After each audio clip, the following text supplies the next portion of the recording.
Chapter 21. The diner on Main Street buzzed with the lunch crowd.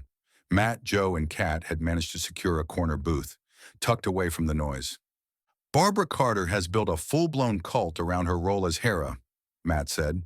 She purchased an old church on the east side and is converting it into what she calls the Temple of Hera. Her followers aren't just local students. She's got an online presence where people worship her, submit prayers, and send money. Donations come in from all over. While I was at her house, a kid named Andrew showed up, dropped to his knees, bowed, called her Goddess Hera, and asked to serve her. She sent him to work in her shoe closet. According to her, she vets anyone who wants to serve her in person for devotion. As for Swift, Barbara told me he was selling drugs for Raymond on campus. Raymond supplied, Swift distributed. The argument on the security footage wasn't about parking. It was about money Swift was holding back. Those are the highlights, Matt said. What do you think about her? Kat asked. Is she crazy? Matt shook his head. Oddly enough, no. Focused. I'd say smart as fuck. Not crazy. Where do you put her in the puzzle? Kat pressed. That's a hard question. She has to be a suspect, he said. Go on, Kat said. Matt spread his hands. She has the means to get the job done. We've all seen how people can be manipulated into doing terrible things. I don't know how many Andrews she has, but it's not a stretch to imagine one of them acting on her behalf. Merrick was her boyfriend. Why kill him? Joe asked. Maybe Zeus pissed her off, Matt suggested. Didn't the real Zeus cheat on Hera? Didn't Hera get revenge? What's the answer to that question? Kat asked. Matt groaned. Really? Kat nodded. I think it's worth a deep dive into the Greek mythology about Hera. And while you're at it, find out if Raymond cheated on Barbara. Matt nodded. Kat changed the subject from Hera to Officer Swift. Tell me your thoughts on Swift. Drugs and money are good motives, Matt said. And there's another thing. Supposedly, Swift is a follower of Hera. They team up to get rid of Zeus? Joe asked. And send a message to the competition, Matt suggested. Kat shook her head. What's wrong with it? Joe asked. I still like McKnight, Kat said. Money and drugs, Matt said. Swift has an alibi, Kat said. His wife, remember? So he says, Joe said. Kat pointed at Joe. Take the wife. Break his alibi. Kat turned to Matt. Stay on Hera. Also, I want to know everything about Zeus's drug operation.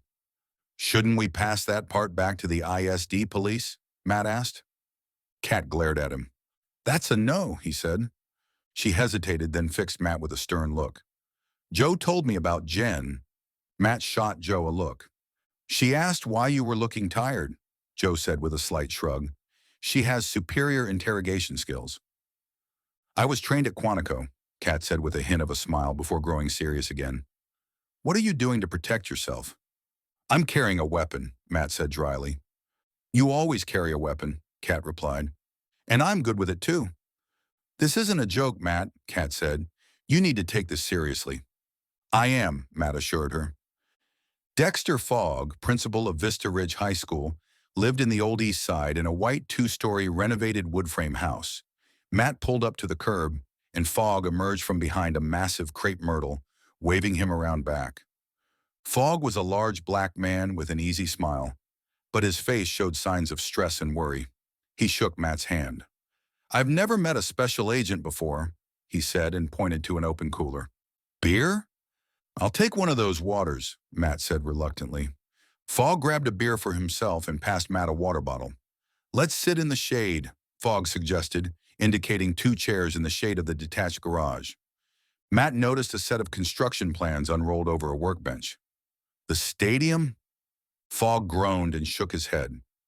$100 million, and now the engineers say it needs to be torn down.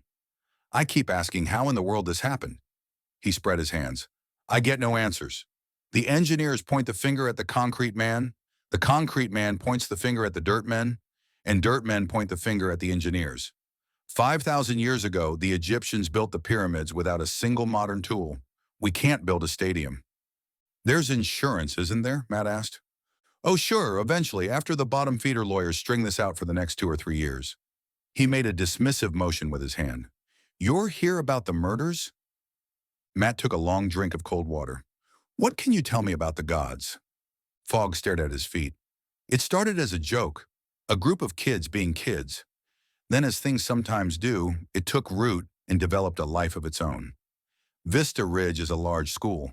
Imagine the hallways between classes. It's a zoo, more congestion than the worst freeway. Suddenly, and I can't remember exactly when this started to happen, you have students dropping to their knees and paying homage to the gods and goddesses as they pass by. Gridlock. It sounds bizarre. Kids being kids. I put a stop to it, of course. He looked at Matt. Is this what you wanted to know? Matt nodded. How about the group as a whole? How did they relate to the other students? Were there any problems? Fogg considered his answer. I always compare high school to a caste system. Some people call them cliques. You have your upper castes, and then you have your lower castes, and all the castes in between. The gods are the highest caste. Football players, cheerleaders, popular sons and daughters of wealthy parents. How did they treat the other students? Like shit. Kids are cruel. It's high school, and that's the way it works. Always has. Are you aware of anyone with a grudge against the gods? Nothing stands out. Nothing I wouldn't consider normal for a large high school. Matt noticed the glint of a silver chain under Fogg's t-shirt. He reached into his pocket and withdrew the necklace Hera had given him. He held it up. I see you're wearing one of these. Fogg laughed. Goddess Hera. Barbara. See, now I'm doing it. Insisted I wear it. I don't see the harm in humoring her. We were talking about grudges. Can you think of anything that might help? There's Penny McKnight. I assume you're aware of that situation? I am. Anyone else? A bolt of guilt shot through him at the mention of Penny's name. There's Andrew Neem. I wouldn't say he has a grudge against anyone, but he's a weird kid and a fanatical worshiper of Hera. He reminds me of a high priest of a pagan cult. Anyone else? Fogg stared off into space. You might consider talking to Harold Worth. That's a new name. Harold is representative of the group of students that feel abused by the gods. High school in some ways is like a prison. When a man goes to prison, he quickly learns he needs to join a gang. He finds out it's almost impossible to survive on your own. There are always those in high school who don't seem to fit into a clique. He might be able to give you the names of some others. I'm told Raymond Marek dealt in drugs. What do you know about that?